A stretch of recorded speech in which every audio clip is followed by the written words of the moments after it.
Good afternoon and good morning. Welcome to the U.S. Department of Education's Veteran Small Business Webinar Series. Today is part one of our three-part series hosted by the National Veteran Small Business Coalition. Thank you for joining us today. All right, today's runtime is 1 hour and is being recorded. The recording will be posted on the NVSBC YouTube channel, and a link to recording, including a copy of the slide presentation, will be sent to all attendees. If you have any questions during the presentation, please type it in the text box on your screen. If you're not able to answer your question in a allotted time, we will email the answer to you. I'm Earl Morgan, Program Director for the National Veteran Small Business Coalition, and I'm your moderator for today. Before we begin, I would like to introduce the Executive Director of the National Veteran Small Business Coalition, Mr. Scott Jensen, for his opening remarks. Scott, the floor is yours. Thanks, Earl. Good morning or good afternoon, depending on where in the United States you might be viewing with us today. It's great to be here with all of you. I'm excited about today because this just, again, is a demonstration of the value of an industrial coalition and our ties to the federal leadership who are our customers, particularly for our members in the NVSBC, who serves the federal marketplace. And I'm really happy because of the relationship that we've established with the leadership at the Department of Education, the openness that they have to provide input and support to those small businesses out there that need help. And this is just, again, a demonstration of the value of the partnerships that we have. And I really hold our relationship with the Department of Education and the folks I'm about to introduce to you in high regard because of their commitment to small businesses. But this team particularly has demonstrated over and over again their commitment and the value that they hold in veterans and veteran business owners and the importance that they have in our industrial base and our national economy. And so let me introduce you to some folks, and we'll move right into to what the heart of this webinar is all about. But first, I'd like to introduce you to Mr. Calvin Mitchell. Calvin joined the Department of Education leadership team as the acting director of the OSDBU office in 2020. As a director, Mr. Mitchell provides executive leadership and policy direction for developing and implementing policies and initiatives throughout the department to ensure that all socioeconomic categories of small businesses are afforded opportunities to compete for contracts. Calvin is a friend of mine, and he's a caring guy, and he's got a lot of experience. Prior to assuming his role as the acting OSDBU, he was a deputy director of contracts and acquisition management, and in that role, he worked under the office of the chief of the financial officer. He was responsible for overseeing the work of 4 contracting divisions that provide operational procurement services to the Department of Education. Prior to that, he served as a congressional fellow for the U.S. House of Representatives Homeland Security Committee. And in that position, he served as a principal procurement advisor to the committee leadership, provided guidance and oversight to membership and committee staff on procurement, small business, and related acquisition issues within the Department of Homeland Security. Joining him is Deborah Suarez, another friend who joined the office of OSDBU in 2019 as a program manager for strategic engagement and initiatives.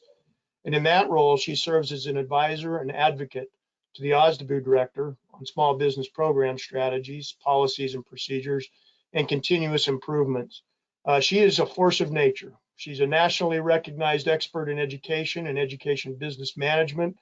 I didn't call her doctor when I introduced her, but she holds a PhD in curriculum and instruction, an MS in teaching English for speakers of other languages, and a master's and an MBA, concentrating on education, business development, and management.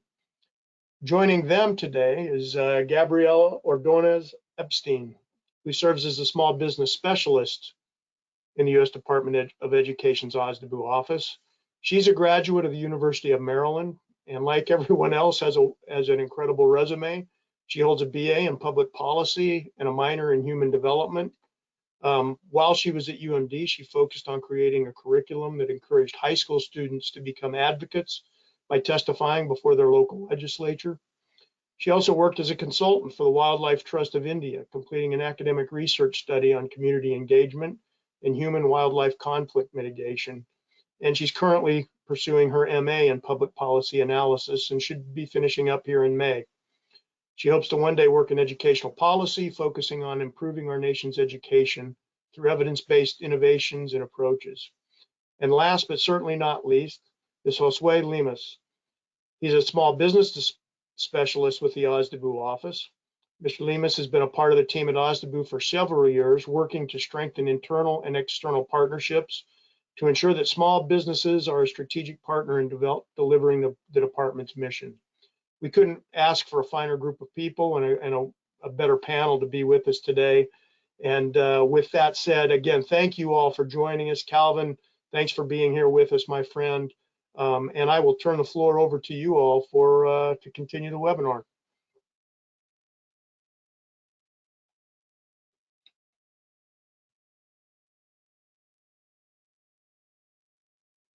Deborah, I believe you're muted.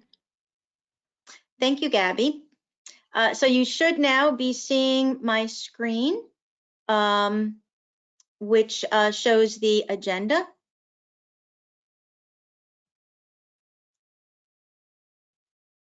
Are you seeing that? Okay, very good. Okay, I'm just going back to the screen.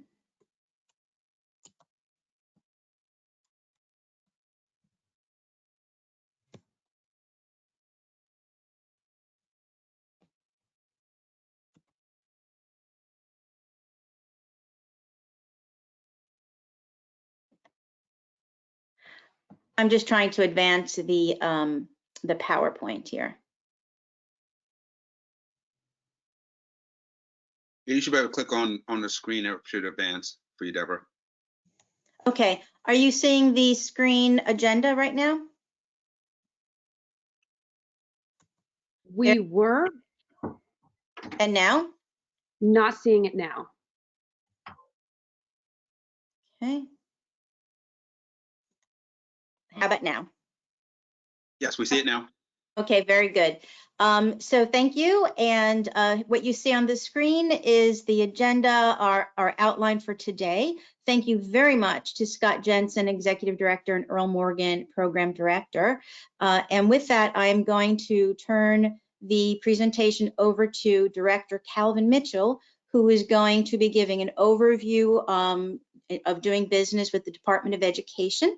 After that, Josue and Gabriella will be reviewing our database small business customer experience. It's one of the most valuable tools that we'll be sharing with you today. And then after that, we'll have a roundup of the resources and then a question and answer period. So with that, I'll advance the screen and turn this over to Director Calvin Mitchell.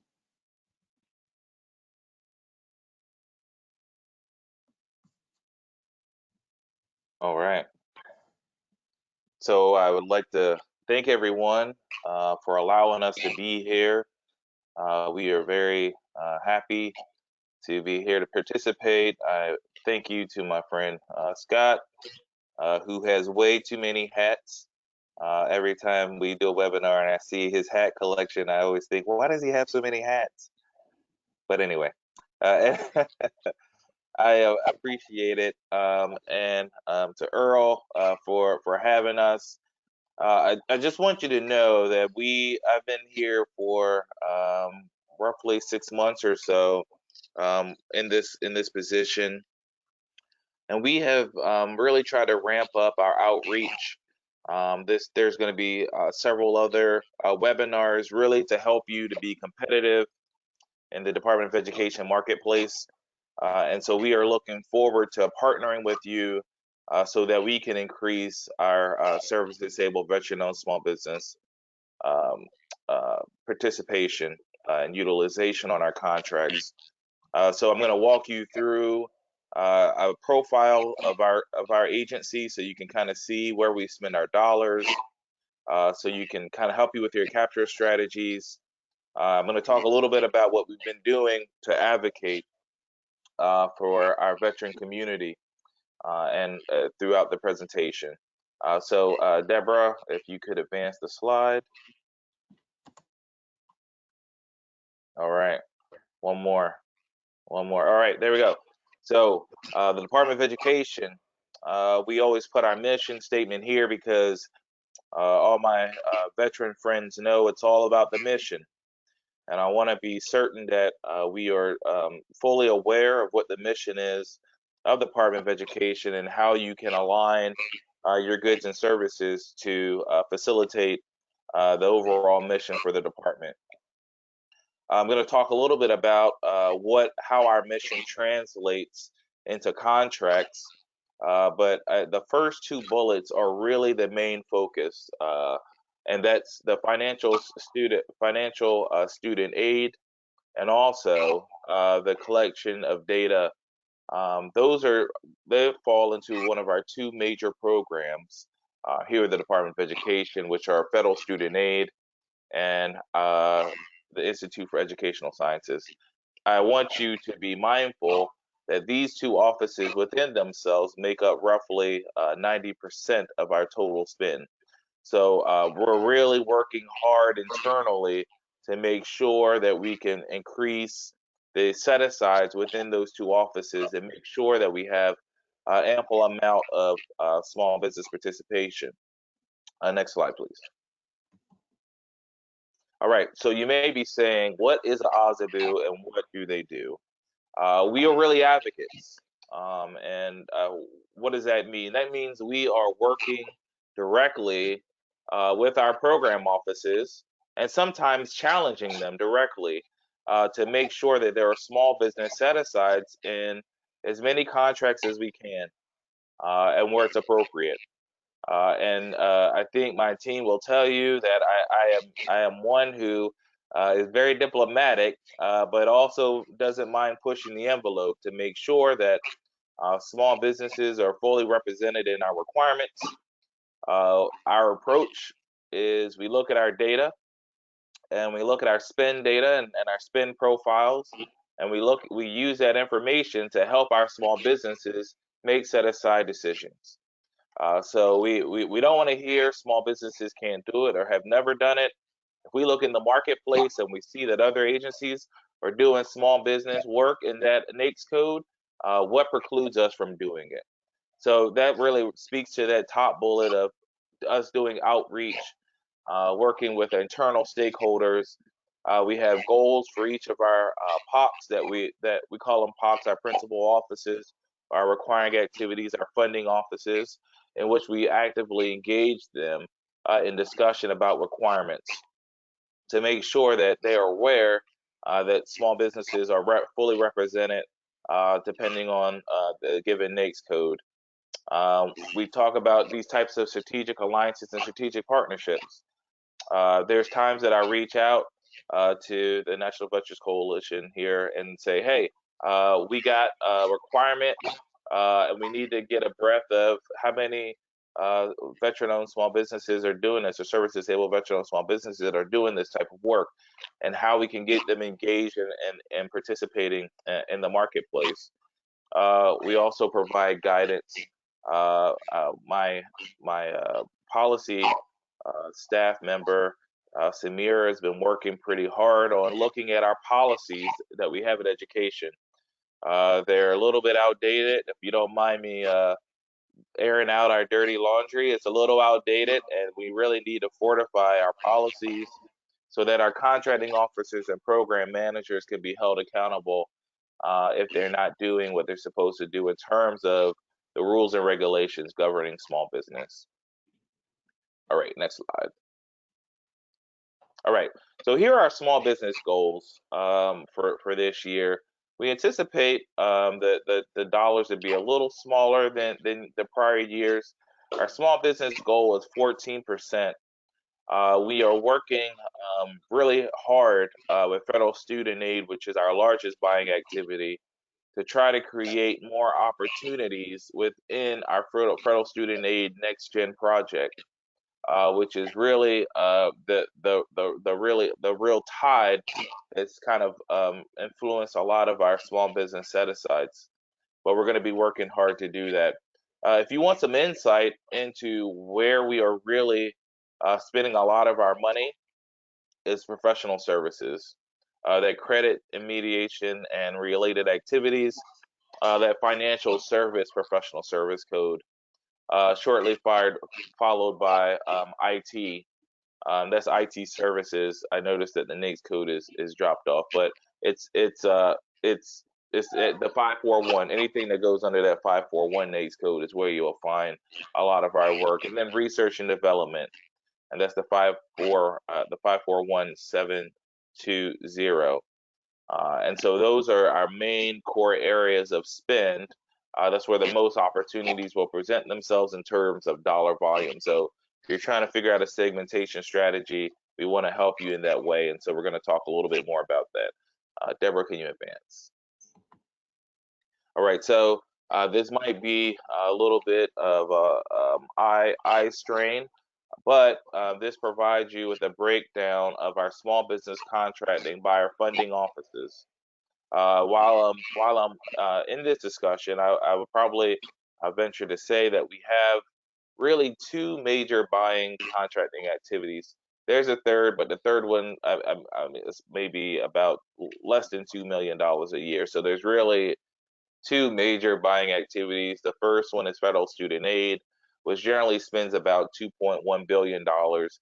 And then it's contracts and acquisition management. Our structure is we have HCAs over both of those contracting activities, and then we have a senior procurement executive, Philip Youngs.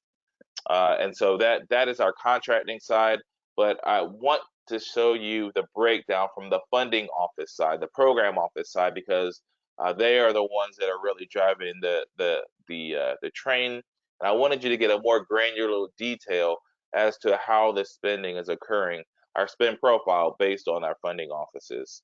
And you can see here by this chart that federal student aid takes up a lion's share of the work here, and then closely followed by the CIO and then IES. All right, next slide, please. All right, so this chart is really what we have to kind of show so meeting small business goals are good, but the uniqueness of the contractors is really what I'm focused on. A goal that I'm meeting with 3 contractors isn't a success to me. Meeting a goal with as many unique contractors as possible seems like more like right to me.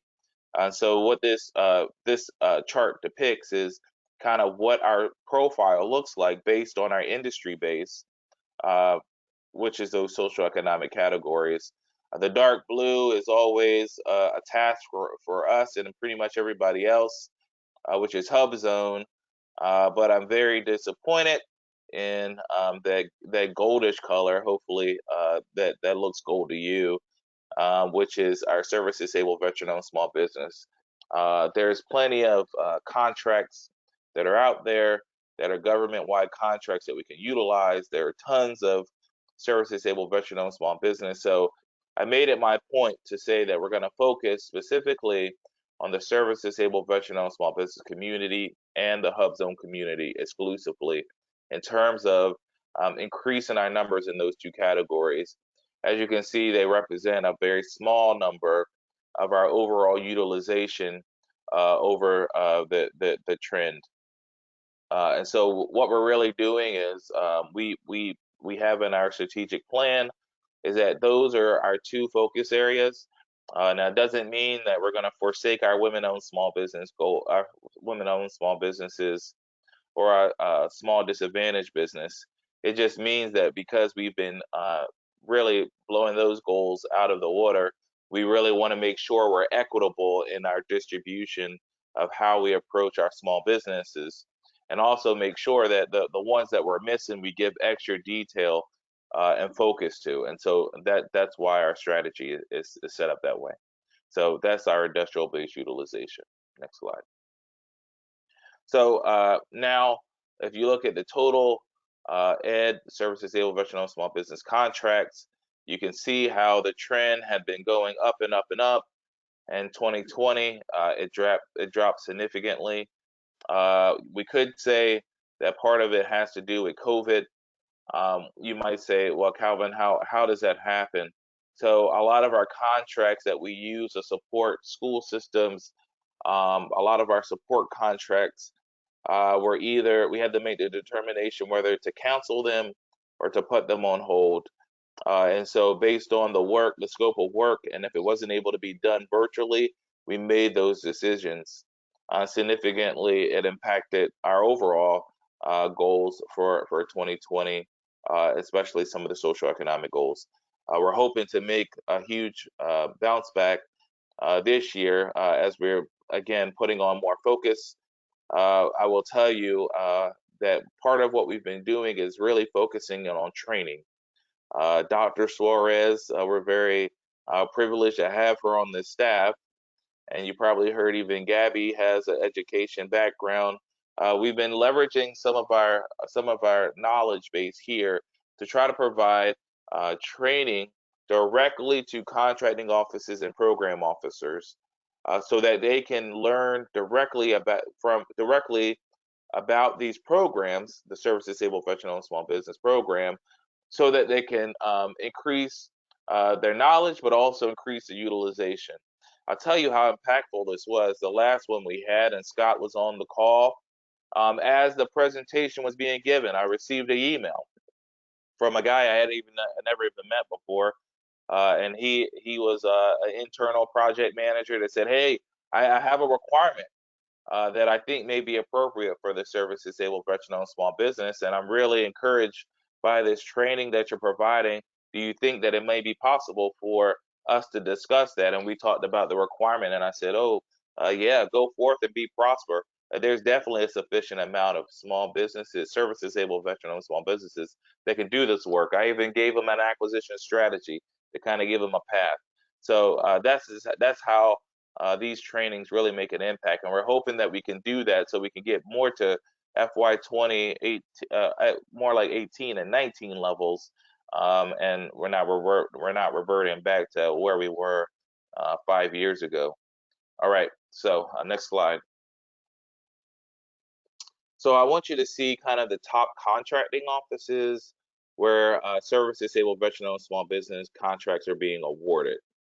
This doesn't preclude you from doing outreach to those offices who are probably underperforming, but it also gives you a blueprint as to offices that are familiar in working with the service disabled veteran-owned small business set-aside community.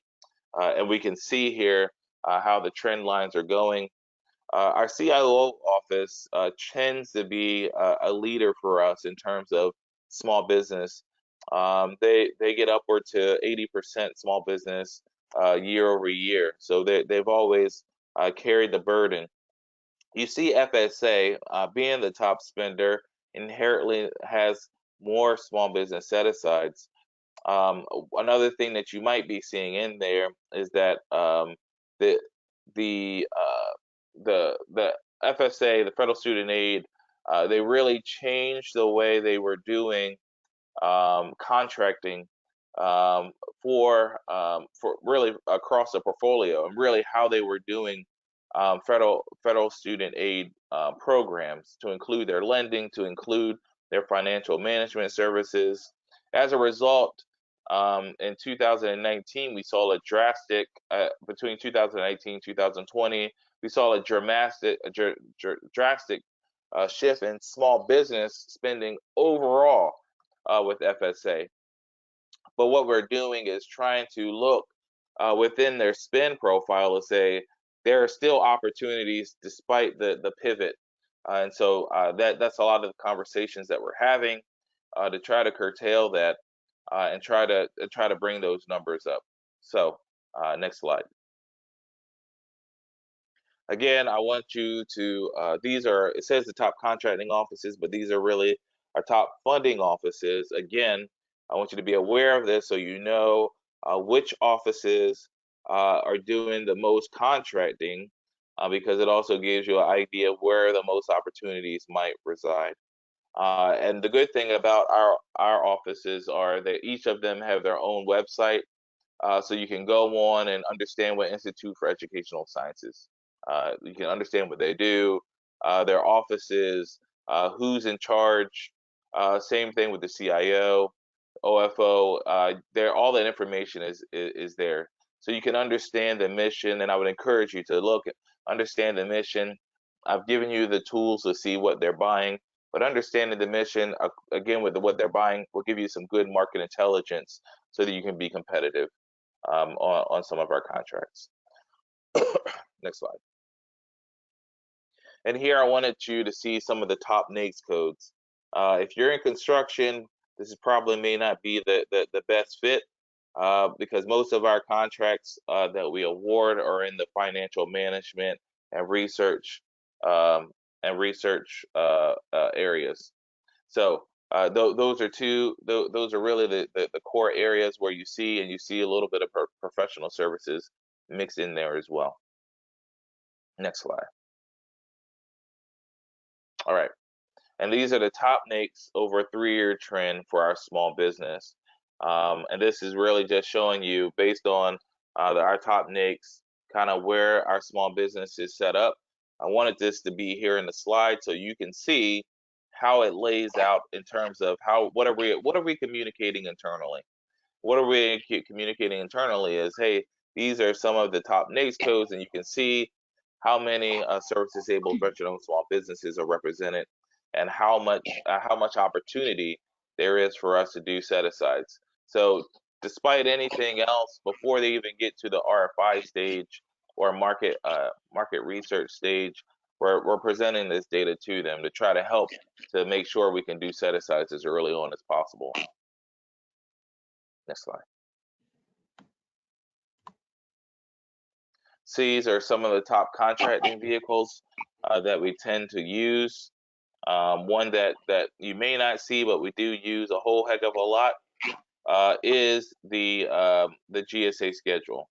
So we tend to use Gsa Schedule quite a bit, and I actually encourage them to use Gsa Schedule because the only bad thing about these contract vehicles, it's hard to on-ramp contractors. So if I want to get that unique industry base, I wouldn't be able to do that unless I have a contract that is friendly to on-ramps. So the Gsa Schedule is an evergreen contract. You can always get onto it. It may take some time, but if they're going to use a category management related contract, I want them to use that Gsa Schedule. Next slide. All right, and so I wanted to provide some resources for our office. We're going to talk a little bit about the small business customer experience. I want to get as many of you registered in that system, because this system is going to help us to make sure that we are really maximizing our small business utilization. Our small business customer experience serves as a supplier management tool, but also a customer relationship tool. We are able to use it for market research internally, but we're also able to use it for us to manage some of the small businesses that are interested in doing business with us. You're able to upload capability statements. We're able to put notes about our engagements and how often we met and what we talked about, so that when the contracting officers go in, they can see that we've had this dialogue and what type of work that you've done. Capability statements will be there as well. Our forecast, we do a pretty good job at keeping up with our forecast. Just like with anything else, we probably could do a little better, but we try to do the best job we can, and we try to stay on top of making sure that's up to date. Active contract list, we try to keep the subcontract opportunities available and in the foresight of all those small businesses that may be interested in participating. And so we provide that information on our active contract list. All right, next slide. All right, and I say all the time, I have a dream team, and here is the dream team. I'm very thankful. And again, there's our email there, but if you ever want to email me directly, it's calvin.mitchell@ed.gov. calvin.mitchell@ed.gov. So if there's any questions or concerns you have, you can always email me or call, and we can talk directly. Next slide. All right. So I'm going to turn it over for the small business customer experience, so you can learn a little more about that tool. Thank you. Thank you very much, Calvin. So as we transition to Josue Lemus and Gabriella Epstein, I just want to emphasize how SBCX really fits in with the strategy that Director Mitchell just spoke about. So we are mandated, as OSDBU, we are mandated to reduce barriers to small business participation.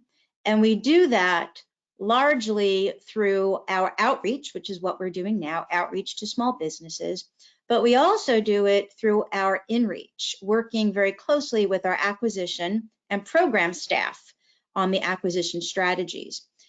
This tool, Sbcx, is something that is a tool that brings together our outreach and our inreach.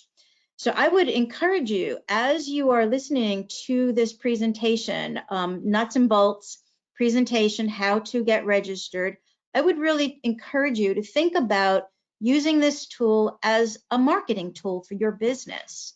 Okay, so you're not really putting information in that just goes into cyberspace. Please consider putting in information as developing your business profile. Please look at it as marketing to the Department of Education. And what that means then is taking advantage of all of the fields to upload information, to include information. So as you'll see, once you put in your DUNS number, a lot of your information will auto-populate. However, make sure you upload the capability statement. Make sure you go in and use the advantage of the keyword fields. Fill out the keywords, fill in the summary. Because once we have our internal acquisition staff using that tool for market research, they will put in keywords. We want to make sure your business pops up. If you're not putting in keywords, it's less likely that your business will pop up. Once you do pop up, we want to have the acquisition folks do a deeper dive and look at your company. If your capability statement isn't there, well, that limits what they'll learn about your company. So that's what I wanted to share, that this tool really is a strategic device that we are using in order to accomplish our mission of outreach and inreach to increase small business participation, especially for veteran-owned small businesses and Hub Zone, as Director Mitchell has shared. So with that, I am going to turn over the screen and the audio to my colleagues.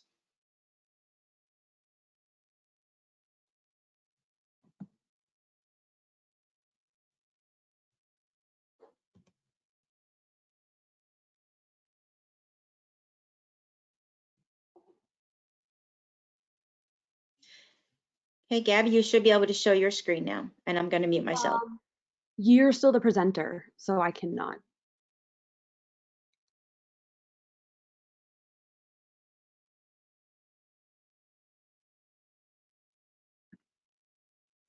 All right, good morning or afternoon or evening, depending on where you might be right now. As mentioned previously, my name is Gabriella, and I'm going to be talking a little bit about our SBCX site today. Here, let's play from the beginning. All right, so let's begin.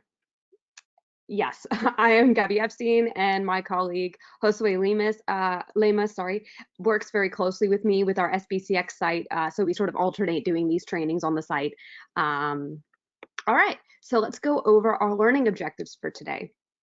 Today I'm going to be talking about Sbcx. I'm going to introduce the site and provide some guidance on the use of Sbcx in order to meet ED's mission and small business goals, to fulfill the role of OSDBU in advocating for the maximum participation of small businesses in ED contracts, to provide instruction to businesses on the use and functionality of Sbcx as a database, and to provide specific useful strategies and techniques to increase your business's visibility. So what exactly is Sbcx? Well, Sbcx stands for Small Business Customer Experience. On the internal side, it is a market research tool. And by that, I mean we use it to find out, which small businesses exist in the industry base, so we can use that to advise on acquisition strategies. The site does have data on businesses and contracting. All of that data comes from you all when you make accounts and put in your business information. And we use the site for efficient communication with the small business community.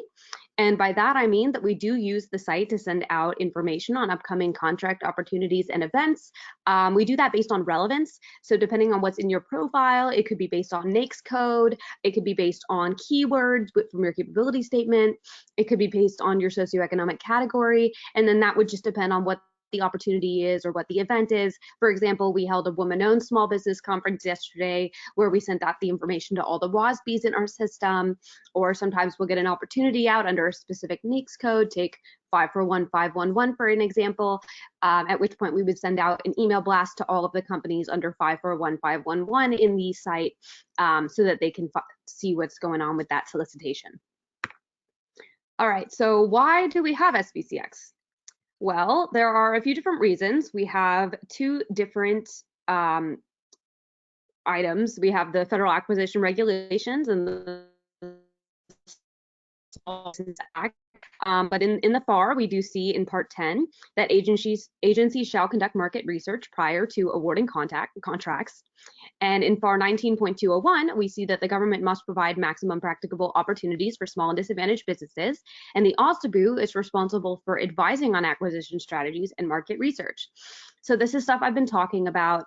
I mean, the whole site exists to help us fulfill our role as an OSDBU by understanding which one of you, what your capabilities are, what small businesses exist, what's going on in the marketplace, so that we can let our inside people know what they might want to do in terms of awarding a contract when they have a specific need. So say I went into the site and I see that there are 100 veteran-owned small businesses that can do work under NAICS 541512. Then I'm going to be saying, hey, well, maybe you should consider doing, a veteran-owned set-aside, or just a small business set aside in general. Sometimes we have needs that we're not sure if there are small businesses that can do the work, and SBCX is a way for us to see who's out there. It's not our only tool for seeing that, because obviously the site is still growing, we're still getting more businesses engaged, but it is our way of seeing whether businesses exist that have specifically expressed interest in our organization that can do the work, because we do like to prioritize those who show interest. And then in the Small Business Act, Part 15, it says that so long as cost is fair, opportunities are to be made for small business. And before consolidating procurement requirements, an agency shall conduct market research. Goes back to what I was saying before about research. But in regard to opportunities, if you don't know, as long as 2 or more small businesses are capable, the rule of 2, procurement should be set aside for small business. So we're trying to make sure that that happens. All right, so why exactly should you use Sbcx? Well, we like to think that the site is pretty user-friendly. You'll have to let us know what you think, but I mean, I think it's a pretty site and it's pretty useful. It's provided by OSDBU, so there's no fees or anything that you have to pay to use the site. It's totally free to you, and it is specific to ed. As I mentioned before, we're always trying to see what small businesses exist in general, but we are really interested in seeing which small businesses want to work with us specifically. All right, so who can use Sbcx? There are 3 different groups of people that can use it. We have ed program staff, you all, the business owners and employees, and the ed acquisition staff. So that goes back to market research with our internal people. They can go if they have a need, look in the site, see which businesses exist, and see what kind of strategies they might want to use for procurement. Maybe they want to make a micro purchase and they just want to find a business to do the work. That could be a way that they would do that. And they can also just use it to sort of see what's going on in the marketplace. And then you all can use the site to increase your visibility, as Deborah was saying. This is your way to say, hey, I'm interested in ed, this is what I do, and this is what I'm interested in. You'll notice that we do have a section on the site where you can put your POC of interest, that's POC. I know usually it stands for point of contact, but in our case, it does stand for principal office component. So this would be sort of our overall funding program offices. So we can kind of see, okay, what types of contracts are you interested in? Which offices are you interested in? So we can have more of a targeted approach toward helping you when we do speak to you one-on-one or in any other context. All right, so some quick notes about using the site. You do need an account to see site details. As a non-user in the site, I mean, you could still see companies popping up. If you wanted to search by NAICS, say 541512 again, you would still find all the companies in the site under 541512, but you wouldn't be able to see anything on their profiles. you would just see basically the company name. In order to see any sort of details, you would have to have an account in the site. It doesn't pertain as much to businesses because for privacy reasons, we do try to keep most of the business information private between the businesses and the internal staff. So only ed staff can see things like your capabilities, your keywords, the principal offices that you're interested in. So you don't need to worry about anything with privacy. We do encourage you to put as much information as you can about your business into the site. As Deborah said, that's like building your profile. And only departmental staff, as I mentioned, can view sensitive information and company capabilities. We can also see some contract data. We can see any of the prime contracts that you've had anywhere in the US government. So that is only available to you all for your own business and for our departmental staff who are looking to make awards. All right, so what exactly do we want you to do? We need you to help us build SBCX capacity. As I said, the site is completely populated by businesses that make accounts. So please register in SBCX accounts. And so please build out your profile. I've seen people make accounts in the site and they just basically make the account, and you'll notice that the site does link directly to BetaSam. So when you register, you're going to want to use the point of contact listed on your BetaSam account to register. Then it's going to facilitate a direct link to BetaSam, so it'll auto-populate a bunch of the information about your business. But don't forget to continue editing the profile after that, because that's just very surface level stuff. Like I said, we need you to type, a capabilities narrative. We need you to type some keywords. You can upload some documents like your capability statement or previous contract experience or anything you think might be useful. I don't think there's a limit on the number of things you can upload, but do note that the site cannot at this moment search those uploaded documents, so it is still very important that you type in a capabilities narrative and the keywords manually. And encourage your colleagues to join. Could be people in your business, could be people in other businesses that you know. Even if, technically they are your competition, they are also potentially people who could help you. You can make teaming arrangements. That's a great way to build your capacity. And it's also just a way for us to have enough businesses in the site that we can really understand what's going on in the marketplace and who's interested in the organization so that we can properly strategize. Because, for example, maybe there are 100 veteran-owned small businesses that can do work that we need, but in the site there's only 5, so that's going to make it a lot less appealing in terms of doing a veteran-owned set-aside if we don't really think there are that many companies. So for sure, encourage other people to join. And then use the site. Keep your information up to date. Like I said, please populate your profile with as much as possible. It'll make it easier to find you, and it makes it a lot easier for you to be eligible for certain contracts. I mean, especially those smaller ones like micro purchases. If someone's going to reach out to a company in the site, they're going to want to see what that company does. And then you can view contracting goals and other resources. Just check out the site. We do have our general contracting goals listed. We have a bunch of resources. We hope to make that page a little more user-friendly soon, but definitely check it out because it does have some helpful information. And stay connected with us. Like I said, if you have an account, whoever's your point of contact from BetaSam will be getting email blasts about events and contract opportunities. Don't worry about your inbox being filled with emails. We don't actually send out that many, and they're very targeted. So you should only be getting emails that are relevant to your business. All right, so we're going to talk a little bit about how to register. So I have a bunch of slides on this, but I think I'm just going to show you the site so that you can get a better idea of what it's like. So I'm going to move this out of the way and go to my browser. Here we go. All right, so now you should see the SBCX site. I'm actually logged in right now, so I'm going to reload so you can see what it's like when you first enter the site. All right, so this is our lovely site, Sbcx. You can see we have a little custom banner here. It matches our business cards, which is nice. We have a bunch of different tabs here. We have an About tab. Here, let's check that out really quick. You can see just a little bit about us.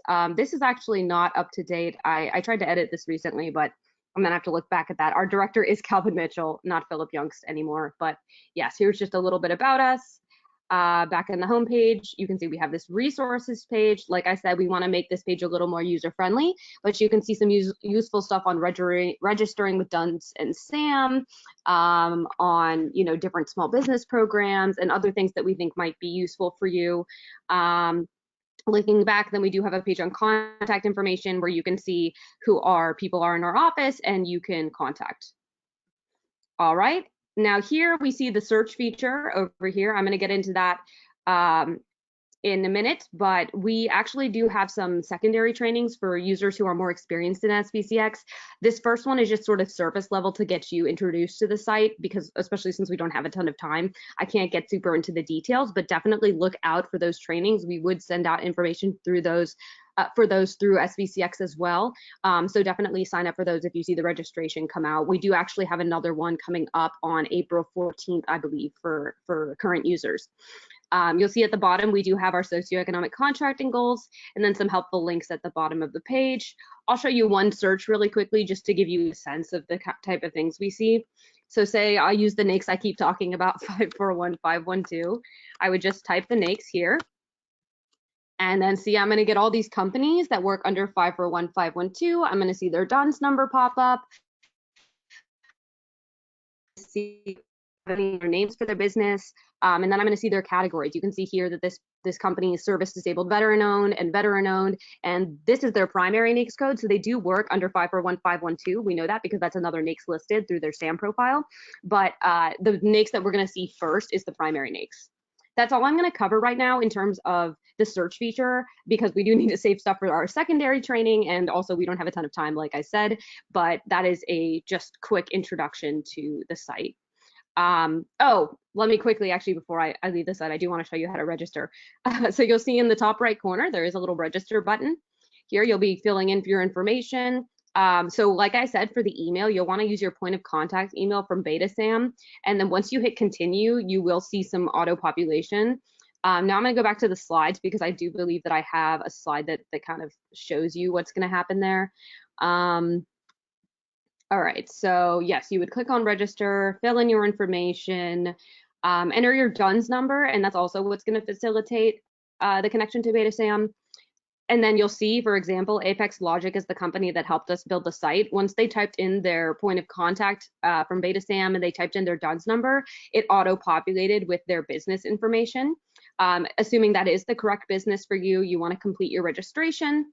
And then we in OSDBU will usually, oh, sorry, first it's going to ask you to create a password, some security questions. We definitely want to be good with keeping the account secure. I went a little too far there. If you did use the email from your government business point of contact, you'll be able to log in immediately to the site.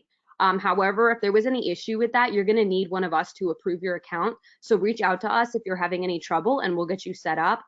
There are two different types of users in the site. There's a business admin user who can approve accounts for anyone else in the company. And then there's just a regular business user who can just edit the account.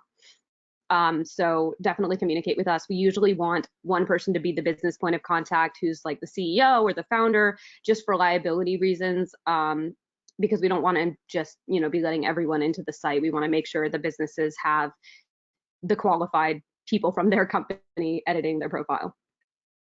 All right, so like I said, if the email you use to register does not match the government point of contact, you're going to get a message that asks you to get that person to approve your account. If they don't have an account, obviously they can't approve it. So reach out to us if you don't want them to do that. But if you want them to approve your account, you can have them make their own account, and then they should be able to do that as long as they register with the same email used in BetaSAM. All right, so once your account has been activated, you're going to see your company profile. Here in the slides, you do see an example of a profile for Apex Logic. Like I said, it's the vendor that helped us make the site. You'll see their logo in the top left, their primary NAICS, and then any categories that they fall within in terms of business. You'll see that they are a woman-owned small business and a hub zone business. You can see their web address here. And then you will see their DUNS number, any files they've uploaded, or you've uploaded, sorry, this is what we'll see on our end though. And then from your end, this is the page from the business admin user's point of view. You'll be able to edit the capabilities, the keywords, and this is what I mean by type of capabilities narrative and type keywords. You'll see any NAICS codes that you have pulled from BetaSAM, PSC codes, FSC codes. Contract data is where you'll see that prime contracting experience. EdPox is where you can put the interest in the program offices that you would like to work with. File management is where you can upload any files that you might want us to see. And then user management is where the business admin user would approve or disapprove any accounts for anyone else on the site. Other people have thought that they can just register or without registering, that they can just add anyone from the company. That's not how it works. Each person does have to register themselves. And then other business users will show up under user management, at which point they can be approved by the business admin user. All right, so that's actually the end of our SBCX presentation, but I hope that you learned a lot. And like I said, feel free to reach out to us if you have any questions. We're always happy to help, and we typically get back to you within 24 hours, at least if it's a business day, yes. All right, so now I'm going to throw it back to Dr. Suarez, who is going to discuss something else. Thank you, Gabby. And if you can make the presenter. Indeed.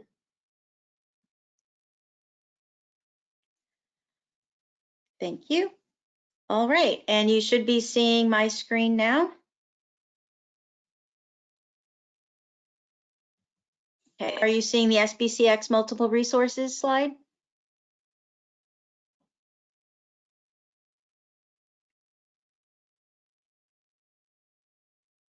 Okay, are you seeing the SBCX multiple resources slide? Yes, Yeah. we are. Yeah, thank you. Okay, so thank you, Gabby. That was an amazing overview. And again, we've just rolled out this SBCX database within the past, just within the past year, and we are doing our outreach to build our supplier database. So please do follow Gabby's instructions and set up a profile. Just to let you know, please explore the SBCX site. So for example, there are multiple resources to support small businesses in that site. You're also going to see other links, for example, links that will bring you to government-wide resources. We have a lot of information there that will help businesses wherever they are on the spectrum from beginning to very advanced. We also have links to SBA, specifically links for the different small business programs, and you can see there an example of what we have for the SDVOSB program. You will find in our resources the links to the ed contracting resources, so the active contracts, the forecasts, all of that information. What we always say to businesses who are new to working with the Department of Ed is to learn the Department of Ed, learn the Department of Education. And then when you go into SBCX to set up your profile, you can indicate which program offices or POCs you might be most interested in working with. I also always suggest to folks, once you set up your profile in SBCX, you can use that now. You can refer to that when you reach out to contracting officers. Your contracting officers are really busy people, and if you send them their send them your capability statement via email, often they don't have a mechanism for saving those capability statements. But if you reach out to an acquisition staff member, you can say, I have a profile in SBCX. Please go take a look at it. That's much easier for them to follow up. All right, before I conclude, I do want to say that OSDBU can also, one of the things we do is we serve small business communities by providing one-on-one small business counseling. You can see each of the OSDBU staff members, they're listed there, and you can see the program office that we are liaisons with. So please communicate with us, go email us if you're interested in setting up a one-on-one small business counseling session, and we can talk about learning more about the Department of Education. Also, more resources for you. We'll send the PowerPoint to Earl to distribute to attendees. Finally, I want to share that we will be doing a follow-up to this session on April 22nd. And we are going to be doing a deeper dive into our one program office called Federal Student Aid, which is our highest spend, as Director Mitchell already shared. We will have representatives, senior representatives from FSA to talk more about the small business contracting with that program office and the kinds of capabilities that they are looking for. I want to say again, a big hearty thank you to Scott Jensen, Executive Director, and Earl Morgan, the Program Director for NVSBC, because what you've done today is you have helped us to extend our outreach to small and disadvantaged businesses, especially veteran-owned small businesses. So with that, I'm going to turn back to Earl and stop sharing my screen. Thank you, sir. All right, this is fantastic. Thank you. So we do have a bunch of questions, and if you can we go over a little bit after 2 o'clock? Do you guys are available? Okay, great. So first question, it's from my buddy Wes Hester. So he writes, will SBCX send out notifications when a new small business event comes out? And that's conference, webinars, RFP, etc. So the answer to that is yes. Basically, we'll send out anything that comes out on BetaSam. If it's an RFP or an RFI, we don't send out RFQs, but we do send out those two things, and then we'll send out notifications on any events we are having. Sometimes we'll send notifications about events we know about that we think will be useful, but like I said, we're very targeted. So as long as we think it's relevant to your business, then you should be getting a notification as long as you have an account in this. Okay, great. Next question is from Richard Tucker. He writes, what determines our primary contact? Was that the first person that registered with my company, or can we change the primary contact? The primary contact is going to be the person from BetaSam, who's your primary, like your point of contact listed in BetaSam. That's automatically going to be the business admin user. We can manually change who the business admin user is, but that's not going to change the email that gets sent to. So basically, it's always going to be the point of contact in SAM that gets the email notifications, but you can change who can approve accounts in the system. We're trying to work on an update that will hopefully make it so that more people can receive emails, but at the moment, only that person will be getting emails. Okay, great. Next question is from Wes Hester again. Is Sbscx the only market research tool ED uses? No, not at all. It is definitely our primary one in the sense that, like I said, we want to prioritize those businesses that are showing the most interest in us. But of course, we're not going to use only that because we want to be the best possible advocates for small business. And in order to do that, we need to use every tool possible to really understand which businesses are out there. I would even go one step further and say that we've been actually focused on market research because we feel like our market research hasn't always been the most in-depth.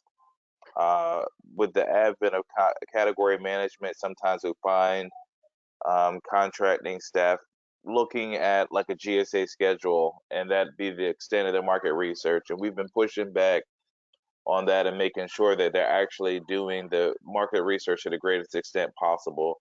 This is one of the tools in the toolbox. This isn't the silver bullet, and we're going to be pushing really for them to do two things. One, to make sure their market research is as broad as possible, and two, making sure when they do submit RFIs, they're not small proposals, right? We want to get a temperature check of what the marketplace looks like. We need to understand what the marketplace, who's doing work under that profile, and not necessarily all the deep details that I've seen in RFIs. So those are two things where we're focused.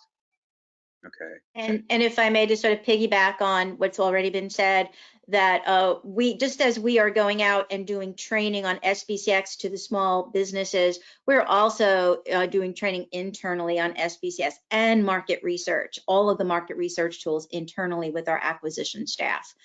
So while SBCX is definitely a first point of contact for market research, it's by no means the only, and we are training our internal acquisition staff as well. Fantastic. Next question. I see an 8A in the search. Do you report 8A revenue separately in SB awards revenued, or only in others? I think if I understand that question, correctly is if it's asking if we are measuring how much we are awarding to 8A companies. In a way, they fall under the small disadvantaged business category, and that is one of the categories that we measure ourselves and place our own goals on. But we do a lot of internal negotiation and reporting on just like 8A companies and their spend to show that we are reaching out to the 8A community and that we are including them in all of our acquisitions as best as we can. Okay. Next question. Can two people have access to edit my company's profile, or is it just one person? Yeah, so, oh, you want to take it, Josue? You got it. So basically, as many business accounts as you have in the site is the number of people who can edit the profile. The only difference for the business admin user is that they can approve those additional accounts. Okay. Here's a really good question from Wes. Should we upload CPARS ratings in Scbx?